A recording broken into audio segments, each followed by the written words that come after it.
don't know what's wrong.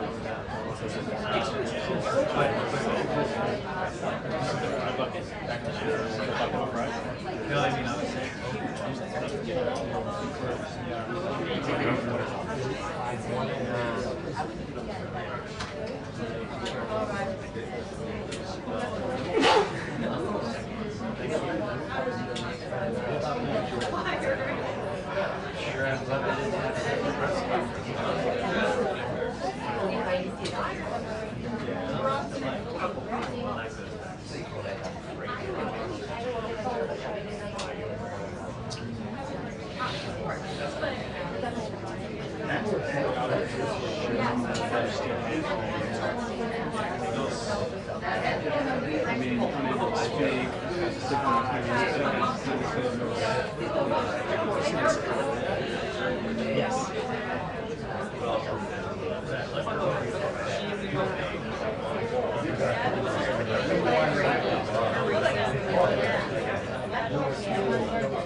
I really appreciate it. Cool. Thank you, Ruth. Thank you. Thank you.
Also, if we had the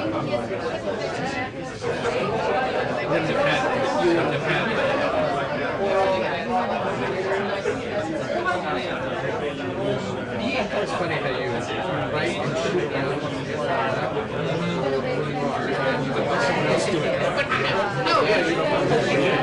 Oh, I guess. I see what you did there. That's what I do to you. President Bush Exactly. By who? You don't have to wear like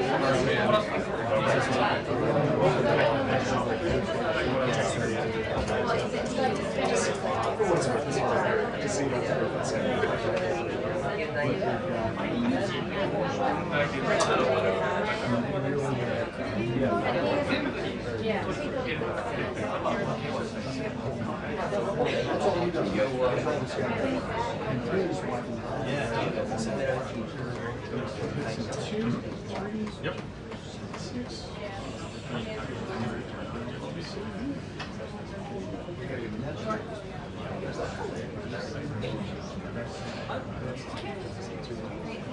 No, the judge is speaking now. So that case We're good. The next time I did it was a year. Can I see how this is? Yeah. During problems, I think I hear those things. Are you guys out there? You could take the picture.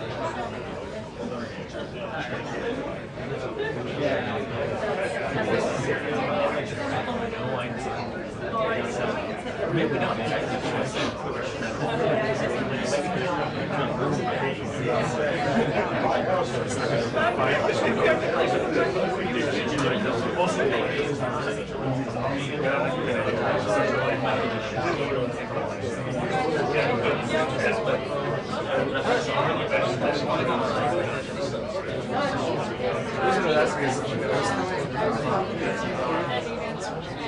So the issue with the other is Jamie has on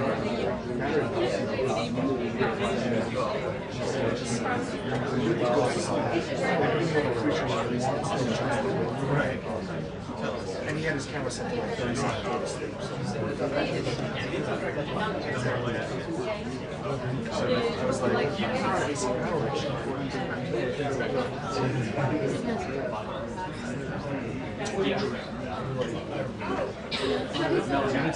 the Vince was going on his part.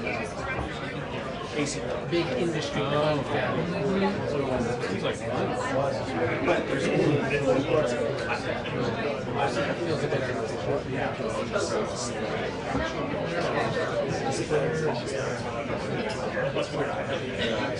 I mean, people just run this. I will just let that real changes come to artificial intelligence. Just not.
Oh, no. You should have scheduled this Friday. Chair.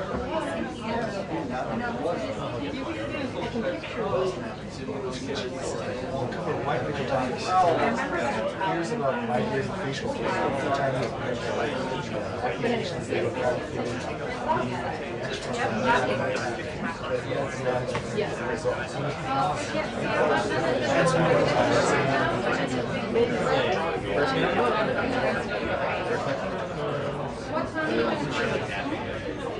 So what's that purpose taking us?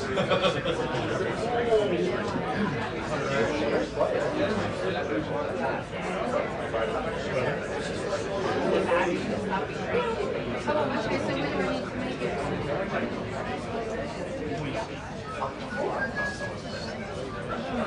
okay, that's fine. They can right? So you did it back,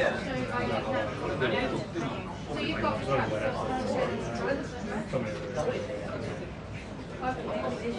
So maybe we can do it for maybe we'll send about 3 o'clock.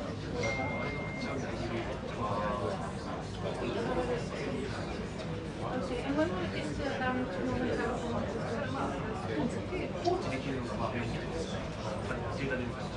Oh, okay, so it'll be there.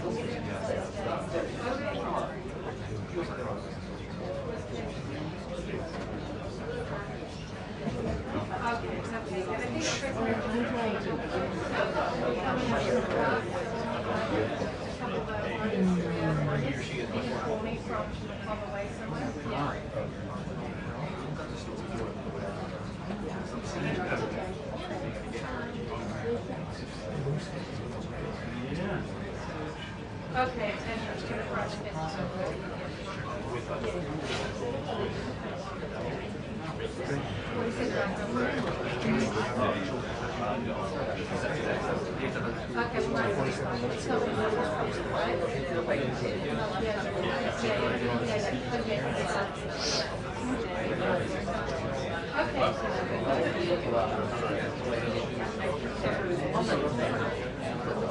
Okay, great.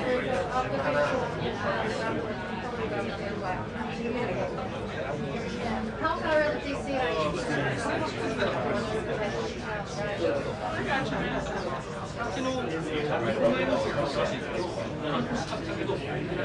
Okay, great. Thank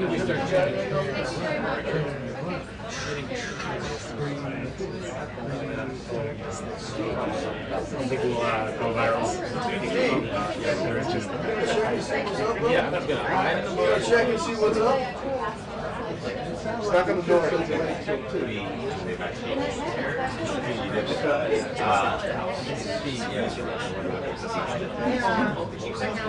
Judge is milking. I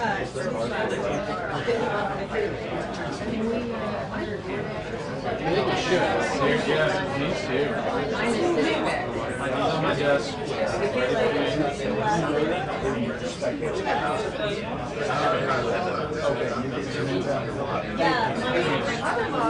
Sitting on the desk. Are you feeling seasick? And I'm doing okay. It's like, you have to, when you look, when you're talking, you get your stuff.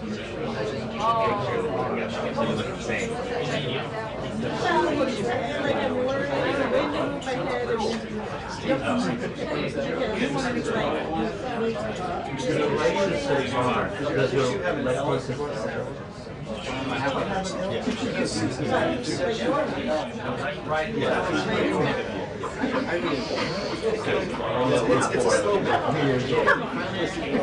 It matches his socks.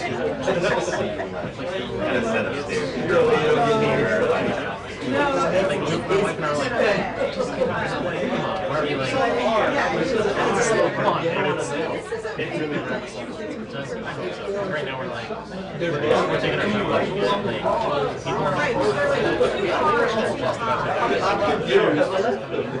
so I'm hoping it's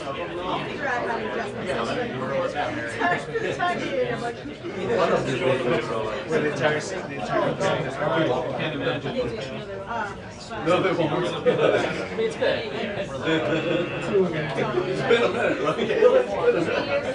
so there's that side.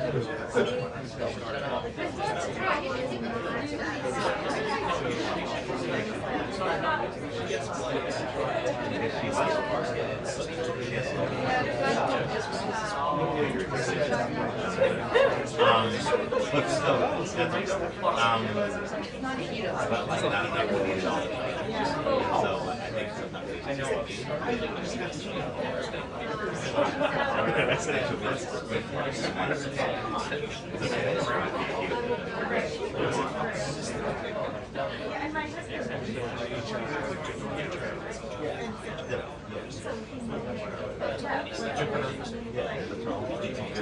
All I know is And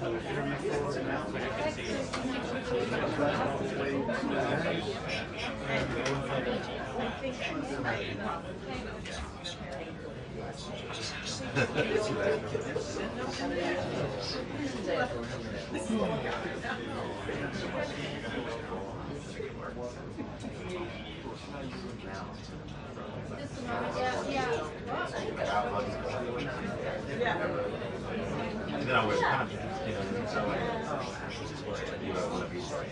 Yeah.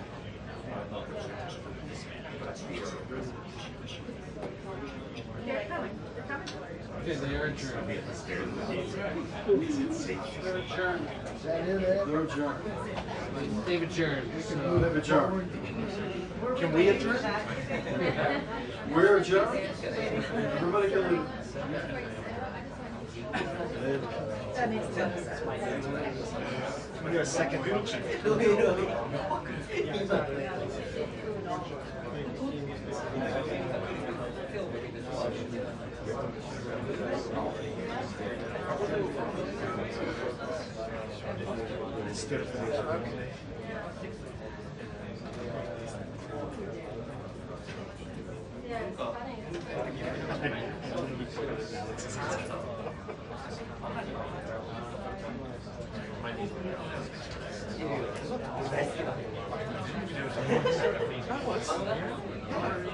I was to Alex, so the walk camera was so close to me. I was in between them and my chair. I was like this the whole time. And then, yeah, I moved up and just stand up. It was like shooting good or something. Or was like hair on my back. Like, and then I just ran out of here. I got out. And I tried to move around, but it just...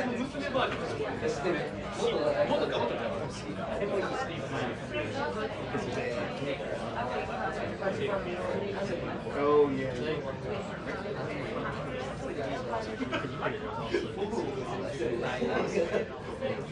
Very...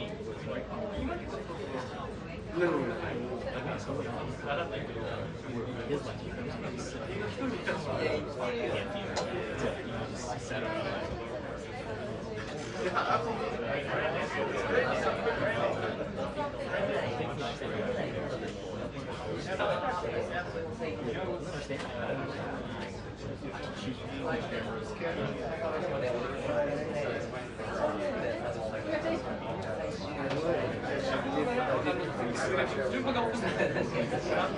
One question. Just like, yeah,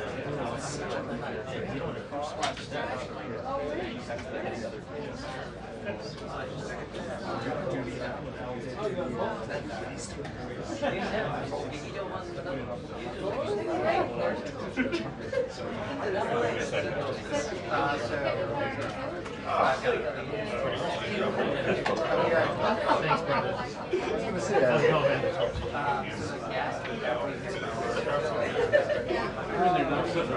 Can you check out when they're coming out to Brefing? Yeah, thanks.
Honestly, if they just know.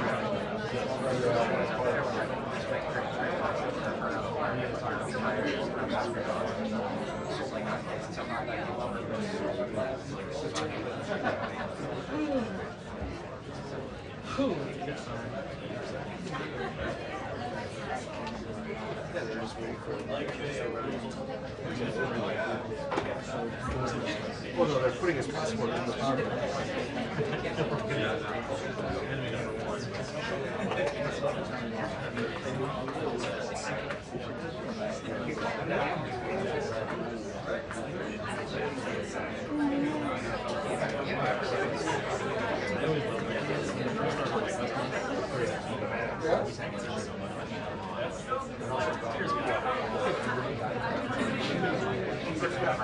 When you're on the test, you're like first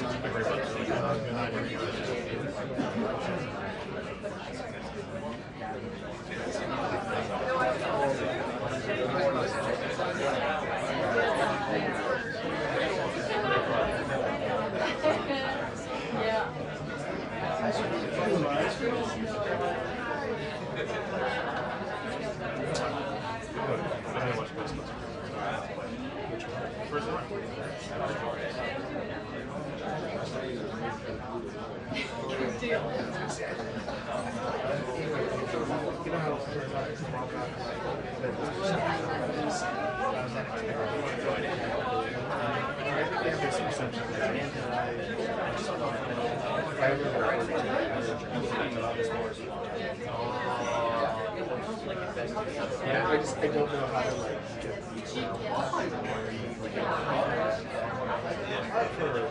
not this last round. No, or even get the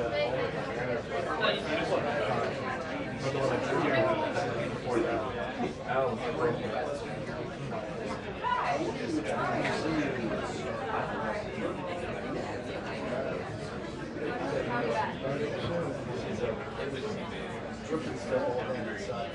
Do it now. 2 minutes until the briefing.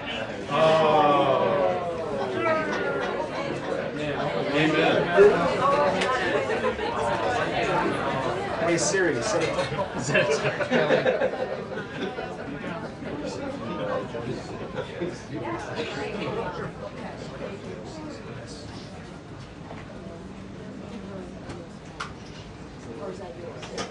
Oh, I'm sorry. Okay.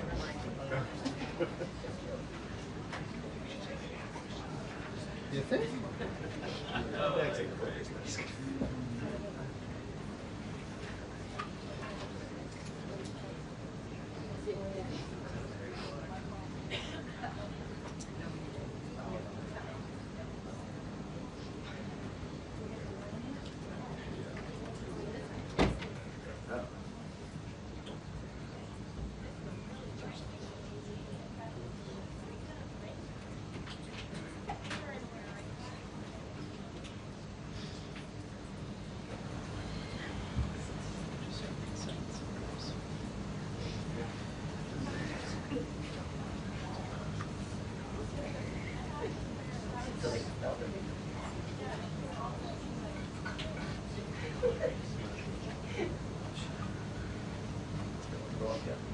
No, I didn't say that.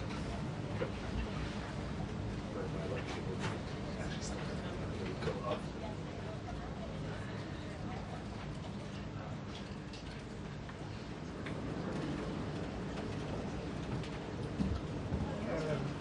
Hello. Good afternoon, everybody. We have a special guest with us today who will speak momentarily. But first, I would like to begin with a message from the White House to the families of the victims in the brutal murder case in Idaho, who were sharing their heart-wrenching stories about their loved ones before the court today and addressing the evil killer who took 4 precious souls. We are so sorry for the grief and the pain you have experienced at the hands of such a vicious and evil killer. Our nation grieves with you, and we will never forget the precious souls who were lost in this horrific act of evil. If it were up to the president, he would have forced this monster to publicly explain why he chose to steal these innocent souls. May God bless and watch over everyone affected by this unimaginable tragedy, especially the parents who lost their children. Let me begin with a few scheduling items off the top. Later this afternoon, President Trump will deliver the keynote address at the Winning the AI Race Summit here in Washington, D.C. President Trump believes it is non-negotiable that the United States wins the AI race, which is why today, President Trump will announce a bold and comprehensive AI action plan to sustain and enhance America's global AI dominance. Under President Trump's leadership, our country will lead the world in AI to secure a brighter future for all Americans, massively grow our economy, and protect our national security. The president will also sign 3 executive orders at the event this afternoon. On Friday morning, President Trump will travel to Scotland for a working visit that will include a bilateral meeting with Prime Minister Starmer to refine the historic U.S.-UK trade deal. On the topic of trade, yesterday, President Trump accomplished something no other president has ever achieved. The president secured and announced 3 major trade deals with the Philippines, Indonesia, and Japan, all in one day. President Trump is finally putting a stop to our country getting ripped off. As a result of the president's successful negotiating tactics, many foreign markets are now being opened to American industries for the very first time, and harmful trade barriers are being broken down. Thanks to President Trump, these countries around the world are agreeing to open their markets to American-made products and goods for the first time, which will lead to a boom in sales and profits for American businesses right here at home. As President Trump said, he will only lower tariff rates if a country agrees to open their market to American-made products. If not, they will continue to face tariffs and pay a steep price to do business in the United States of America, which remains the best market on the face of the planet. Also this week, the president officially marked 6 months here at the White House. He made big promises to the American people on the campaign trail last year, and he has unquestionably delivered on those promises in record time. The president has defeated the Biden inflation crisis to make America affordable again. Core inflation is currently at its lowest level in 4 years, and prices for everyday goods are falling. The president's pro-growth policies have fueled massive job growth across our country. Since the president has taken office, our economy has added nearly 700,000 new jobs, with native-born American workers accounting for all job gains. The president has put the economic needs of families and of workers first. He signed the largest tax cuts for the middle class in American history, including no tax on tips, overtime, and Social Security.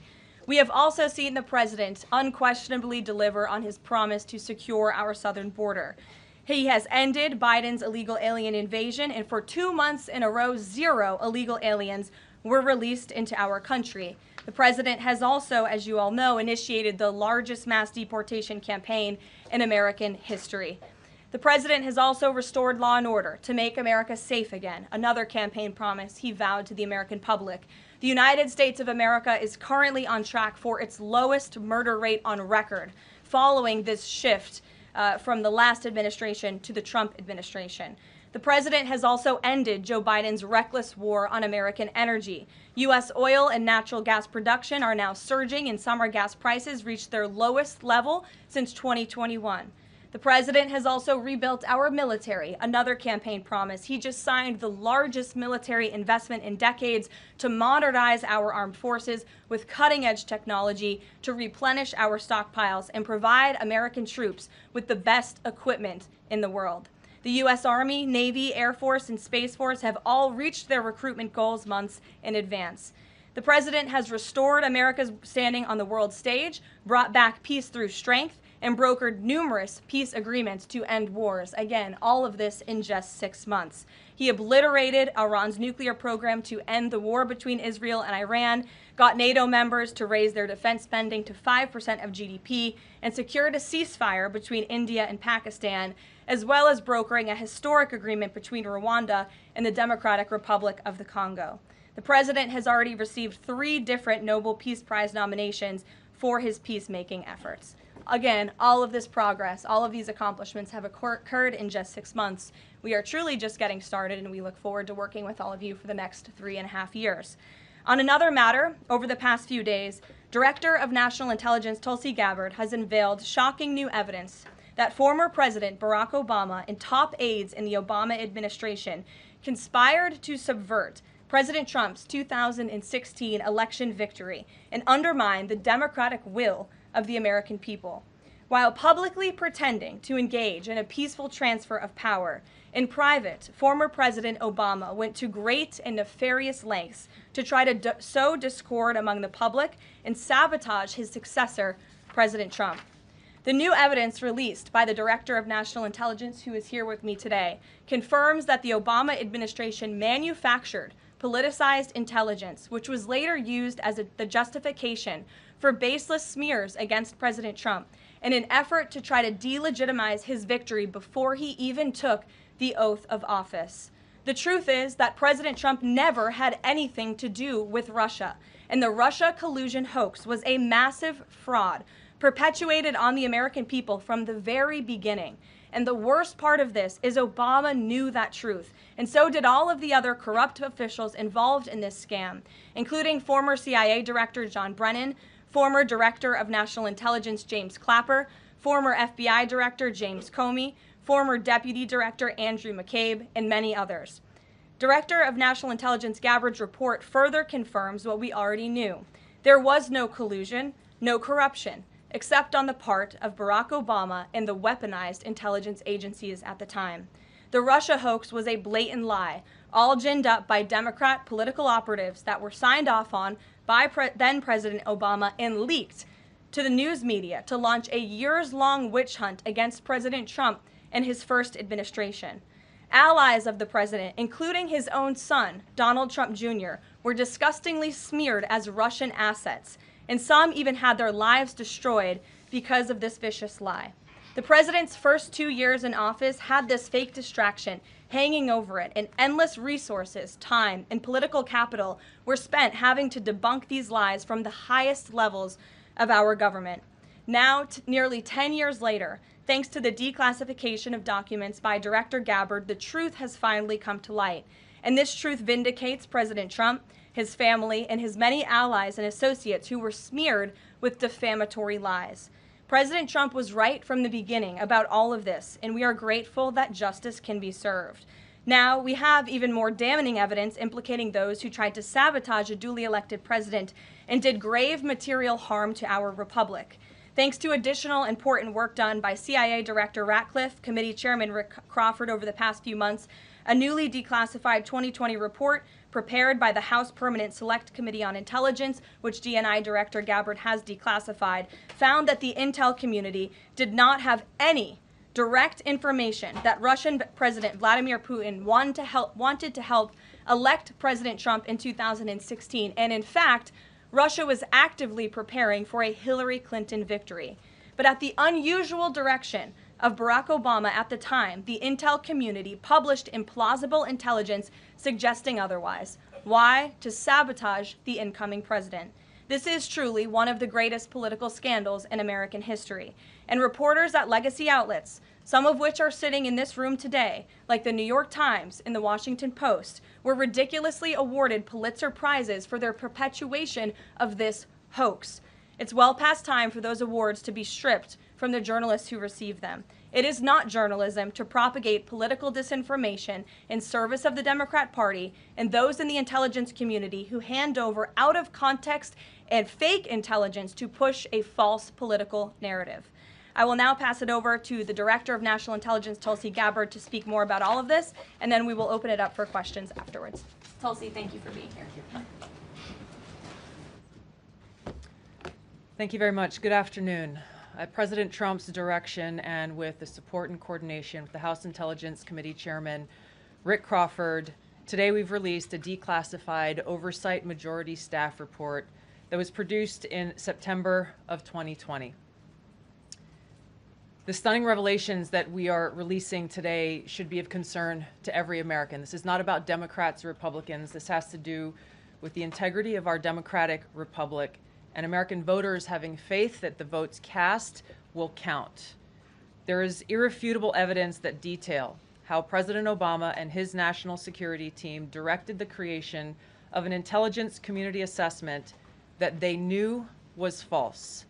They knew it would promote this contrived narrative that Russia interfered in the 2016 election to help President Trump win, selling it to the American people as though it were true. It wasn't. The report that we released today shows in great detail how they carried this out. They manufactured findings from shoddy sources. They suppressed evidence and credible intelligence that disproved their false claims. They disobeyed traditional tradecraft intelligence community standards and withheld the truth from the American people. In doing so, they conspired to subvert the will of the American people who elected Donald Trump in that election in November of 2016. They worked with their partners in the media to promote this lie, ultimately to undermine the legitimacy of President Trump and launching what would be a years-long coup against him and his administration. We're here today because the American people deserve the truth, they deserve accountability, and they deserve justice. The records that we released on Friday that were ODNI records, Senator Chuck Grassley's release on Monday of what is known as the Clinton Annex, which was an appendix to the Department of Justice Office of Inspector General's 2018 report, as well as the House Intelligence Committee's majority oversight report that we're releasing today, all come back to and confirm the same report. There was a gross politicization and manipulation of intelligence by the Obama administration intended to delegitimize President Trump even before he was inaugurated, ultimately usurping the will of the American people. I'm going to go over the key findings from the House Intelligence report, which investigated the claims that were made by an intelligence community assessment ordered by President Obama and published in January of 2017. First, Putin's principal interests relating to the 2016 election were to undermine faith in the U.S. democratic process, not show any preference of a certain candidate. In fact, this report shows Putin held back from leaking compromising material on Hillary Clinton prior to the election, instead planning to release it after the election to weaken what Moscow viewed as an inevitable Clinton presidency.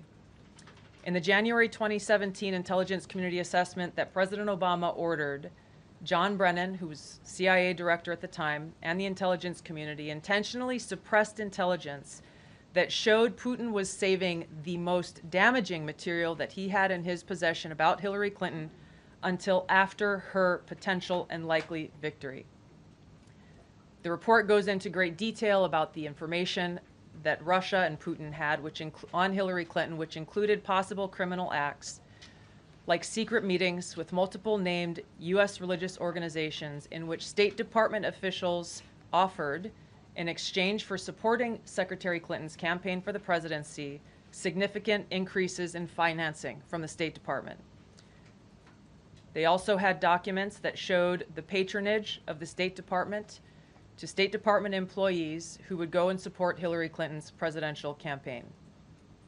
There were high-level DNC emails that detailed evidence of Hillary's, quote, psycho-emotional problems, uncontrolled fits of anger, aggression, and cheerfulness, and that then Secretary Clinton was allegedly on a daily regimen of heavy tranquilizers. Then CIA Director Brennan and the intelligence community mischaracterized intelligence and relied on dubious substandard sources to create a contrived false narrative that Putin developed a quote-unquote clear preference for Trump. Brennan and the IC misled lawmakers by referencing the debunked Steele dossier to assess quote-unquote Russia's plans and intentions, falsely suggesting that this dossier had intelligence value when he knew that it was discredited. The intelligence community excluded significant intelligence and ignored or selectively quoted reliable intelligence that contradicted the intelligence community assessment's key findings on Putin's alleged support for Trump. Including this intelligence reporting would have exposed the ICA's claim as implausible, if not ridiculous. The intelligence community assessment omitted reliably sourced information, such as how some Russian intelligence officials were quote-unquote planning for candidate Hillary Clinton's victory, while others assessed neither Trump nor Clinton would respect Russia's interests. As was reflected in the ODNI documents that we released on Friday, multiple intelligence community assessments released in the months leading up to the November 2016 election concluded that Russia had neither the intent nor capability to impact the outcome of the U.S. election. On December 5th of 2016, the FBI and ODNI gave the House Intelligence Committee its first post-election classified briefing, in which there was no mention of Putin aspiring to elect Trump by either agency.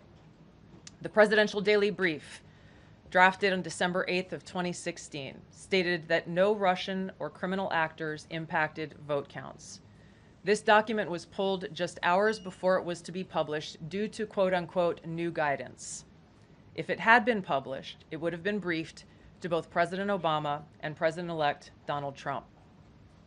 On December 9th, 2016, a National Security Council meeting was called to gather President Obama's senior national security officials, which included CIA Director Brennan, then Obama DNI James Clapper, Susan Rice, and others. Following that secret meeting, DNI Clapper's assistant sent an email to the intelligence community with the subject line, POTUS tasking on Russia election meddling, tasking ODNI leaders to create a new assessment per the president's request. The House Intelligence Committee Oversight Report that we released today reveals that, quote, unlike routine intelligence community analysis, the intelligence community assessment was a high-profile product ordered by the President, President Obama. It directed senior intelligence community agency heads and created an intelligence community assessment limited to just 5 analysts, using one principal drafter. This is not something that occurs in the normal path of producing an intelligence community assessment that reflects the views across the intelligence community. The production of this intelligence community assessment was subject to unusual directives directly from the president and senior political appointees, especially the former director of the CIA, John Brennan. The House Intelligence Committee Oversight Report also shows how later that same day, on December 9th, Brennan ordered the publication of quote-unquote substandard reporting on Russian activities, which had previously been withheld from publication of prior assessments because the information was judged, quote, to have not met long-standing publication standards. Some of the information later used in the Obama-ordered assessment over the objections of veteran CIA officers was, quote-unquote, unclear or from unknown sources. The Intelligence Committee's Oversight Report reveals that CIA Director Brennan overruled senior CIA officers who challenged the Obama-ordered intelligence assessment, stating, quote, we don't have direct information that Putin wanted to get Trump elected. Yet, the Obama-directed assessment was published on January 6, 2017, which explicitly stated, quote, we assess Putin and the Russian government aspired to help President-elect Trump's election chances when possible by discrediting Secretary Clinton and publicly contrasting her unfavorably to him, end of quote. The CIA and FBI, then led by John Brennan and James Comey, expressed high confidence in this judgment, while the NSA expressed moderate confidence. Yet, as the report we released today shows, the ICA, the Intelligence Community Assessment, did not cite any report where Putin indicated helping Trump win was an objective. The opposite is true. With regards to the Steele dossier, we now know that one of the source documents that the Obama administration used in the creation of this intelligence assessment in January of 2017 was none other than the discredited, unverified Steele dossier. The House Intel report states, quote, contradicting public claims by then CIA Director Brennan that the dossier was not in any way incorporated into this intelligence assessment. The dossier was referenced in the intelligence assessment's main body text and further detailed in a 2-page assessment annex. John Brennan lied, and he denied using this dossier in this intelligence assessment that President Obama ordered because he knew it was discredited. It was a politically motivated, manufactured document. He directed senior CIA officials to use it anyway. CIA officer told the House Intelligence Committee staff as they investigated this, quote, the director of the CIA, John Brennan, refused to remove it and when confronted with the dossier's many flaws, responded, quote, "Yes, but doesn't it ring true?" Even the bipartisan Senate Select Committee on Intelligence report published in 2020 criticized the FBI's handling of the Steele dossier, noting its completely unverified nature and purposeful sidestepping of intelligence community procedures in its use. Now, President Obama, Hillary Clinton, John Brennan, James Clapper, James Comey, and others, including their mouthpieces in the media, knowingly lied as they repeated the contrived narrative that was created in this January 2017 intelligence community assessment with high confidence as though it were fact. John Brennan, as CIA director, stated in a memo to his agency staff in December of 2016, saying, quote, "There is strong consensus among us on the scope, nature, and intent of Russian interference in our presidential election." This was reported by NBC News, confirming that Brennan, along with James Clapper and James Comey, agreed with the CIA's assessment that Russia intervened to help Trump win the presidency. As Obama's Director of National Intelligence, James Clapper was tasked with overseeing the creation of this assessment in January of 2017 by President Obama, and he expressed confidence in its findings. In a 2018 interview with the Harvard Gazette, he talked about how he provided Trump with the same classified assessment that President Obama received, which included the high confidence judgment that Putin directly ordered the hacking and election interference. Clapper then went on to add, "I think they, the Russians, actually influenced the outcome." This is a brief summary of the details that you'll find within the House Majority Staff's report in their investigation into the Obama-directed January 2017 Intelligence Community Assessment that leads us to the very same conclusion that we announced in the release of our documents on Friday. The implications of this are far-reaching and have to do with the integrity of our democratic republic. It has to do with an outgoing president taking action to manufacture intelligence to undermine and usurp the will of the American people in that election and launch what would be a years-long coup against the incoming President of the United States, Donald Trump. Thank you. Well, thank you, Tulsi. And we do want to take questions on this topic while the director has time for this topic. She will leave. I'm happy to take questions on other matters after that. But if anyone has questions for Director Gabbard, you're welcome to ask them. We'll start with our new media seat as always. Emily, go ahead. Thank you. And Director Gabbard, this one is for you. Do you believe that any of this new information implicates former President Obama in criminal behavior? We have referred and will continue to refer all of these documents to the Department of Justice and the FBI to investigate the criminal implications of this. For even former President Obama? Correct. The evidence that we have found and that we have released directly point to President Obama leading the manufacturing of this intelligence assessment. There are multiple pieces of evidence and intelligence that confirm that fact. Ed, go ahead. Director Gabbard, thank you. So just to, two questions, but to begin on that. The president yesterday, you've inferred that the former president helped lead a coup. Based on what you now see, do you believe President Obama is guilty of treason? I'm leaving the criminal charges to the Department of Justice. I am not an attorney, but as I've said previously, when you look at the intent behind creating a fake manufactured intelligence document that directly contradicts multiple assessments that were created by the intelligence community, the expressed intent and what followed afterward can only be described as a years-long coup and a treasonous conspiracy against the American people, our republic, and an attempt to undermine President Trump's administration. The Senate Intelligence Committee spent several years looking into this and unanimously agreed in a bipartisan fashion, Secretary of State Rubio was a member of that committee, that there was no political interference. There was a years-long Justice Department investigation into this as well that also concluded no political interference. So help us, from a 50,000-foot level, explain, what do you now have that refutes those two Sure. I will encourage you, in my role as the Director of National Intelligence, my job, again, as I said when I came into this role, was to make sure that we are telling the truth to the American people and that we are ensuring that the intelligence community is not being politicized.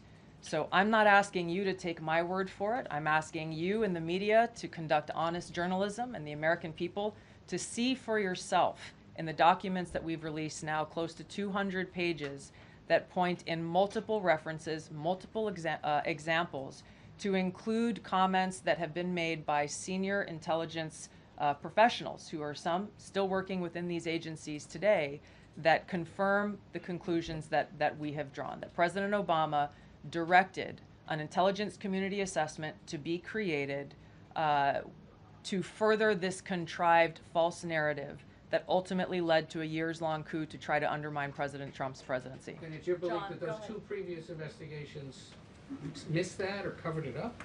I'm telling you to look at the evidence. Look at the evidence and you will know the truth. John. Thanks, Karoline. Thanks, Director Gabbard. You declassified these documents, if I'm not mistaken, Friday of last week, correct? We released them on Friday of last week, the first tranche, yes. This isn't the first time that President Trump has been president of the United States. He was president from 2017 to 2021. Couldn't the prior DNI under President Trump have declassified these documents? And why didn't that DNI do that at that time? I can't speak to what happened there. There were several DNIs under the first Trump administration. President Trump faced many challenges from those who were working in the government who sought to undermine his presidency. That's been clearly detailed. What I can speak to is the fact that this was one of the first things that we started to investigate here within this Trump administration and have released the results upon the conclusion of our investigation. And then my second question has to do with what intelligence agencies around the world have said about Russia, that they have tried to influence elections in the United States, in France, in Germany, in the UK. Do you disagree with that? Do you believe that Russia is a bad actor as it relates to trying to influence elections? I'll point back to the intelligence that President Trump has ordered declassified, that we have declassified and released, that the intelligence reflects Russia's motives were to try to sow discord and chaos within the U.S. election, which is a clear distinction from showing a preference for or against a specific candidate, which is what the Obama manufactured intelligence document alleges, that Russia preferred Donald Trump and tried to help Donald Trump get elected. Again, going back to the most important point here, with the intent to undermine the legitimacy of President Trump's election and therefore subvert the will of the American people who chose to send him to the White House. Reagan. Thanks, Caroline. Director Gabbard, Reagan Reese with the Daily Caller. You laid out that the documents revealed that the Obama administration did not publish a December 2016 presidential daily briefing that demonstrated that Russia did not steal the election. Trump was receiving these briefings at the time because he was president-elect. Are you of the view that that information was kept out of the briefing because then President-elect Donald Trump would have seen it? I don't have any documents that speak to exactly what the new guidance was that was given as the reason for pulling that document, which, by the way, still has never been published until we released it last week, Friday. One could assume that they didn't want President Trump to see a document that came from the intelligence community that would contradict the Russia hoax narrative that began through the Hillary Clinton campaign with the Steele dossier. One more. Maybe either for you or Karoline. The president said yesterday that Obama committed treason. Do you or the White House believe that the Supreme Court's immunity decision protects Obama from prosecution? Look, I can speak to the president's feelings on this matter. He spoke to all of you yesterday in the Oval Office, but I also spoke to him about this morning. And he wants to see all those who perpetuated this fraud against our country, who betrayed our country and the Constitution, to be thoroughly investigated and held accountable. And it's been 10 years of this. And I would just add, based on everything the director has said and declassified, all of you in this room should go through it and take a look at this report and review the intelligence, because unfortunately that hasn't happened. And many of the people who perpetuated this hoax, Clapper, Andy McCabe, James Comey, and many others, have been hired by major networks in this room to go on television and continue to spew these lies, knowing that they are lies. And if you all recall, just flashback to 2016 and the years after, the entire Trump 1 presidency was embroiled in this scandal that was perpetuated by the Democrat Party. And you had major Democrat Party officials in this city, namely Adam Schiff, Hillary Clinton, Elizabeth Warren, who went on television and told the American people, Donald Trump is an asset of Russia. It was a lie. They always knew it. Hillary Clinton herself said that President Trump would be a puppet for Putin. Senator Tim Kaine at the time called President Trump Vladimir Putin's defense lawyer. Adam Schiff stated, and one of the worst things a lawmaker can do is to tell the American people, I know something you don't know, it's just classified and I can't tell you. And that's what he said. I can tell you that the case is more than that. I can't go into the particulars, but there is more than circumstantial evidence now. And not enough people in this room, not enough journalists in this country pushed Adam Schiff to say, what are you talking about? What evidence do you have? Everybody just ran with the lies, and it led to impeachments. It led to the division of our country. Unfortunately, so many Americans, from listening to outlets in this room, believed in these lies. And it's a complete scam, and it's a scandal, and the president wants to see accountability for that. Phil. Thank you. Question for Director Gabbard. A spokesperson for former President Obama said in a statement earlier this week, quote, nothing in the documents issued last week undercuts the widely accepted conclusion that Russia worked to influence the 2016 election but did not successfully manipulate any votes. How do you respond to critics like former President Obama and also others on the Hill who say that the administration is conflating apples and oranges here, conflating allegations of actual hacking of voter machines and allegations of interference generally? I think it's a disservice to the American people that former President Obama's office and others who are criticizing the transparency that is being delivered by releasing these documents. They are doing a disservice to the American people and trying to deflect away from their culpability in what is a historic scandal and negative action towards the American people and our democratic republic. The answer to that statement can very clearly be found throughout all of the documents that we have released. Again, showing that Russia has took action to try to sow discord in the election, but showed no preference for or against any singular candidate.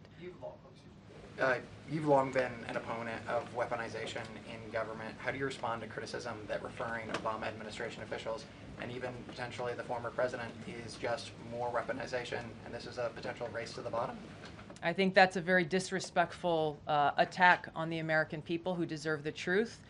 They deserve to have faith and trust in the integrity of our democratic republic, which has been undermined by President Obama through his direction of this manufactured fake intelligence document, knowing that it was filled with lies and knowing that it would and could then be used for all of the actions that came after. Karoline, and I would just add, there needs to be accountability for that weaponization, Phil, that we've seen. And no one has been a victim of the weaponized government more than President Trump, not just because of this political scandal. You all recall his house was raided.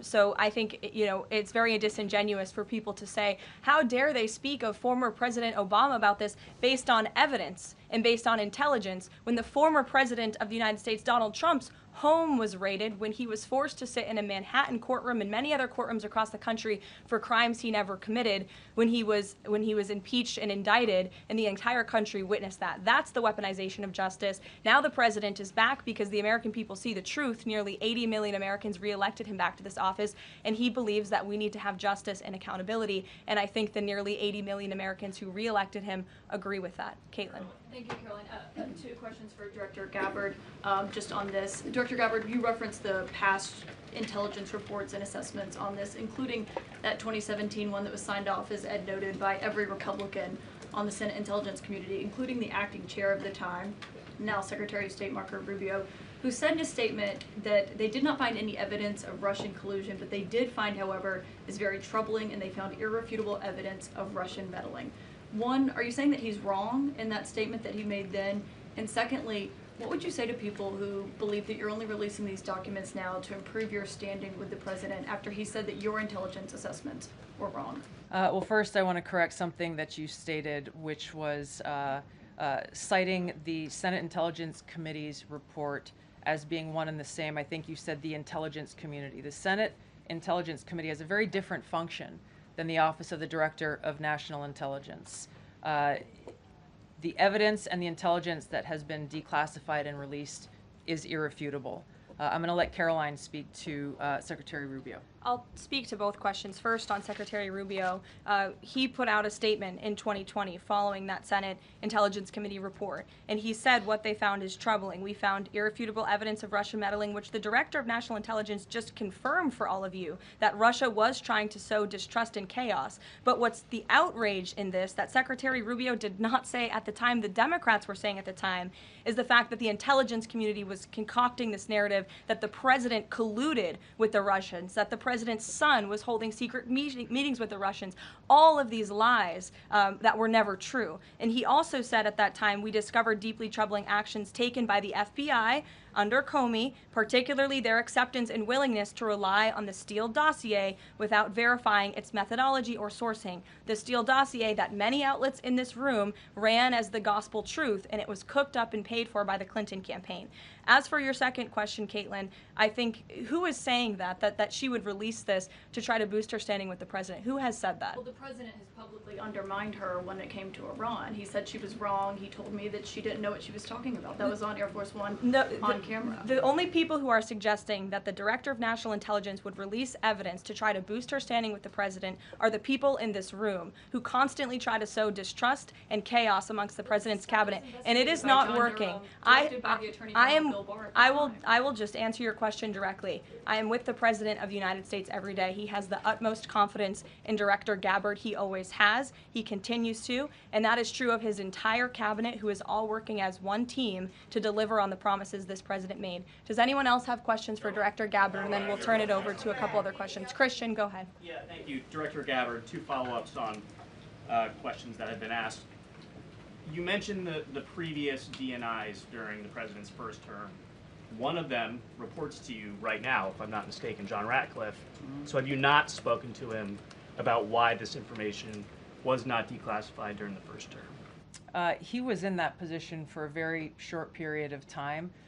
The work that began back then, we have picked up and absolutely completed. We are continuing to investigate this. Additional whistleblowers are now coming forward because they see an opportunity for the truth to come to light. And as Karoline said, for real accountability to be brought forward. The accountability is the essential part of this. We can show the truth, reveal the truth. The accountability needs to occur to be able to start to restore that trust in the integrity of our democracy. And then just quickly, I know you said you would leave the charging to DOJ, but the statute of limitations on conspiracy is 5 years. So what else could they possibly pursue besides treason? I think that's a great question for Attorney General Pam Bondi. We're providing all of the evidence, all of the intelligence that we have, both redacted and unredacted versions, referring it to the Department of Justice and the FBI.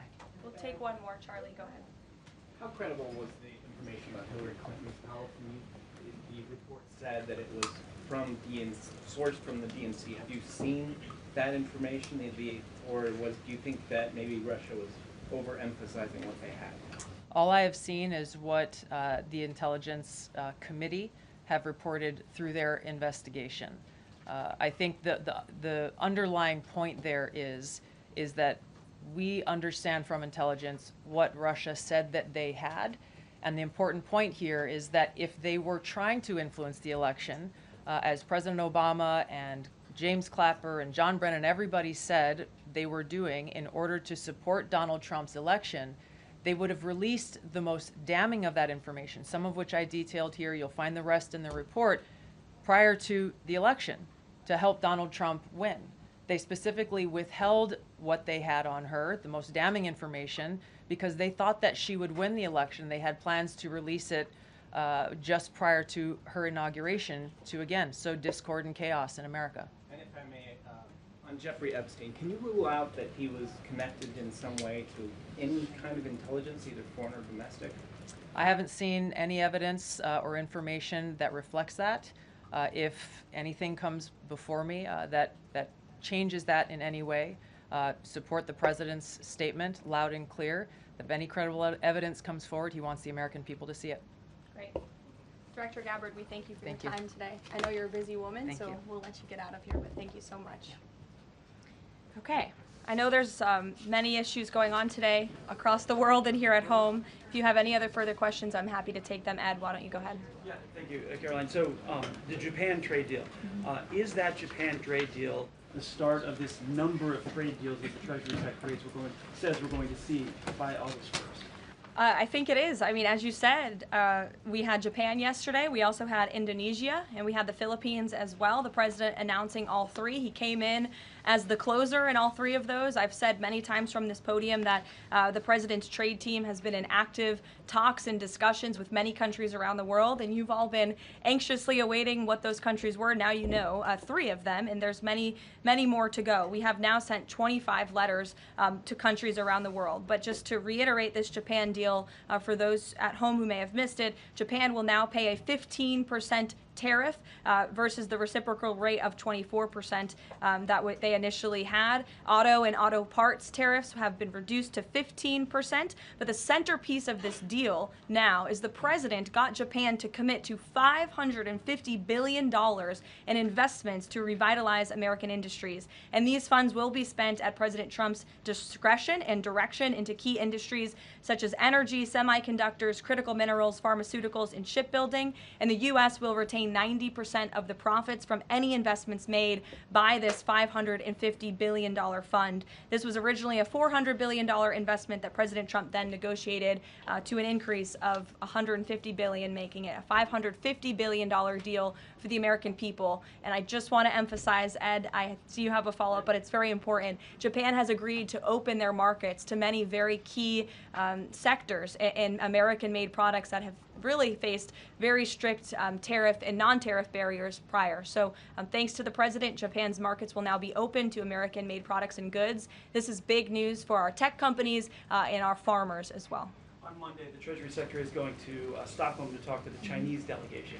What does the president hope to get out of that meeting? Are there deliverables? I won't speak to any deliverables or set expectations. I'll let the Secretary of Treasury do that. But I did speak to him yesterday about his upcoming trip, and he looks forward to continuing discussions with his Chinese counterparts. The President has ensured that we have a good continuing working relationship with China that benefits the United States. And so the Secretary of Treasury will be obviously discussing those key matters, but I'll let him set the expectations. One more, if I may. Sure. Given what the DNI just said and laid out, does President Trump believe that President Obama should go to jail for something? Look, the president believes that this matter needs to be thoroughly investigated, and anyone convicted of crimes should be held accountable in this country. Go ahead. Special Envoy Wickoff is headed overseas again. Good to see you, Olivia. I haven't seen you since the campaign trail. Yeah, it's good to see you.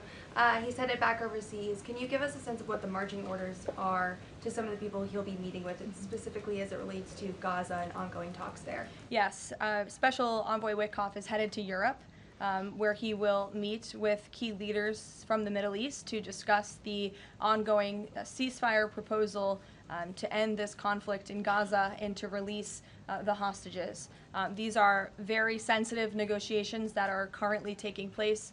I spoke to Special Envoy Wickoff last night about them. I will let him speak further on the matter, but the President and Special Envoy Wickoff has made the administration's goals clear.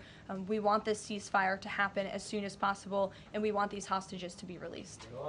Go ahead. Caroline, a Florida federal judge has refused to allow the Epstein grand jury materials to be released. Does the president want the administration or Department of Justice to appeal that ruling?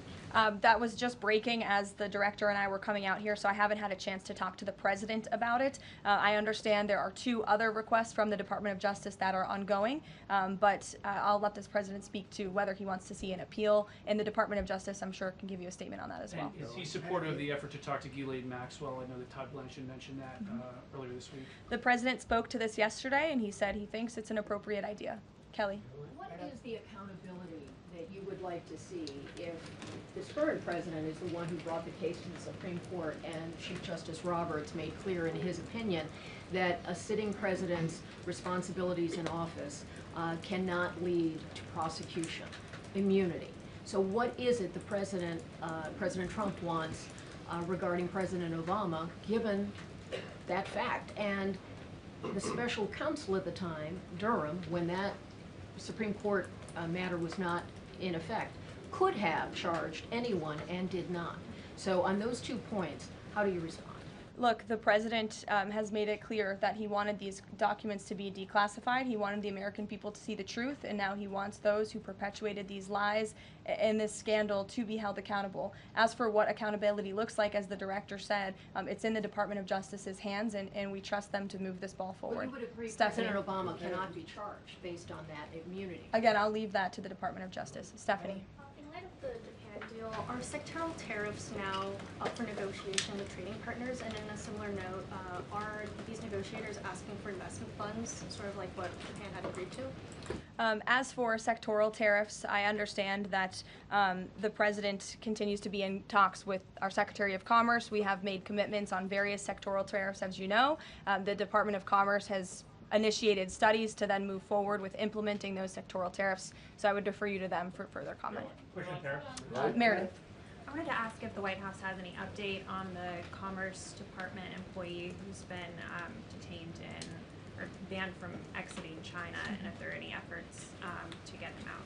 I can assure you and the American people that the administration is actively monitoring the situation and engaged, but typically we don't comment on individual cases like this as we are sorting them out. Sure. Yes. Behind you, Dr. Harper, sorry. Go ahead, to the lady sitting down in the blue. Yes. Okay. What's your name? What's your name? My name is Karoline also. Karoline Boda with the Center Square. Great. So Republicans in the Senate today said that they are pulling back on legislation to impose sanctions on Russia after the president said he wants to act unilaterally. Can you elaborate on what the president intends to do? Look, the president has been in very close communication with his friends in the Senate, particularly Senator Lindsey Graham, on this issue. But the president has always maintained, he's the commander-in-chief and the president for a reason, and he has been deeply involved in this conflict since the beginning. And so any decisions that are made with respect to sanctions, the president wants to reserve that authority and that right to himself. Jasmine. Thanks, Caroline. 2 questions for you. The first on AI. Does President Trump support federal agencies contracting with Elon Musk's AI company? I don't think so, no.